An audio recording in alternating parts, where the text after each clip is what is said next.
Hi guys, this is James. Welcome back to the channel. Today's video is about the Lumix GH2. Here it is, Lumix GH2, and I paired this up today with. Focus in. Paired this with a couple of old vintage lenses. Now the lenses I've paired it with. I've had a lend again off Mark, so thanks again Mark for all your lenses that I've been able to pinch and have a lend of. So this is the first one. This is a 40mm f1.8 from Konica, and this is it's kind of a popular lens amongst filmmakers because of its focal length of 40mm. It's quite a versatile focal length.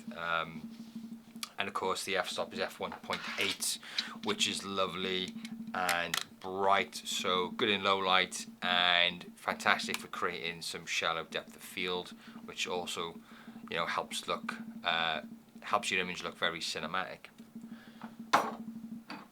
Other lens I had a lend of. Now this lens is also a Konica, so both the Konica HEXANONs, the AR HEXANONs, and this is a lens I was looking to get but I couldn't find in the UK.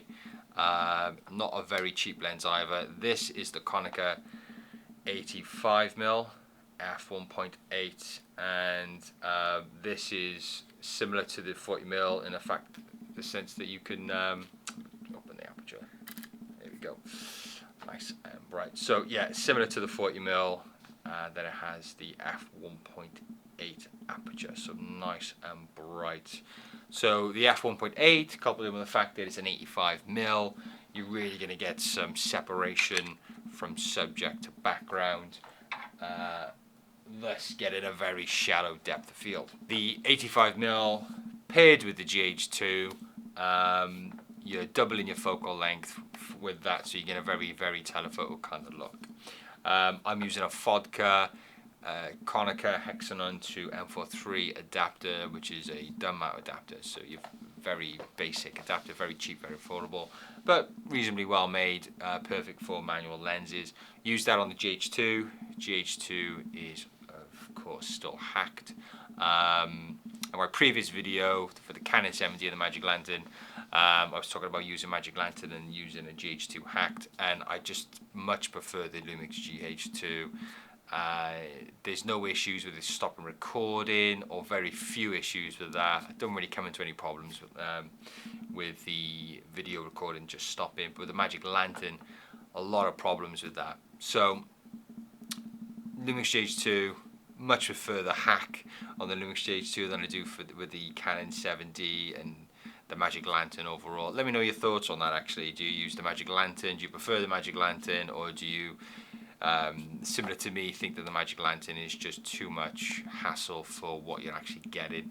But anyway, this is a short video using the Lumix GH2 with the Konica HEXANON AR 40mm f1.8 and 85mm f1.8. Just a little side note, very bright day, quite overcast as well, so bright skies, which makes things difficult when you get an exposure, particularly with the GH2. There's not much dynamic range there, so I had to pick highlights over shadows, so there's some boosting of shadows there. Hopefully there's not too much noise in the shadows. But yeah, so that was a bit of a tricky situation. There's an ND filter on there as well in order to shoot reasonably wide open. Not always was able to shoot at f1.8. Sometimes I had to stop it down to f2.8, maybe f4 for some shots because it got really bright. But yeah, try to shoot wide open as much as possible at f1.8. You will notice, and it's a given with old vintage lenses, that when it's wide open and when it's quite a contrasty shot, you know, dark leaves or something dark in front of a white background, that contrast, you're going to get the chromatic aberration, some purple fringing, some weird discoloring, and quite soft wide open, not really soft, but there's a softness and there's a blooming with a halation as well, which I quite like actually. So but that kind of goes away once you stop down the lens. But there we go.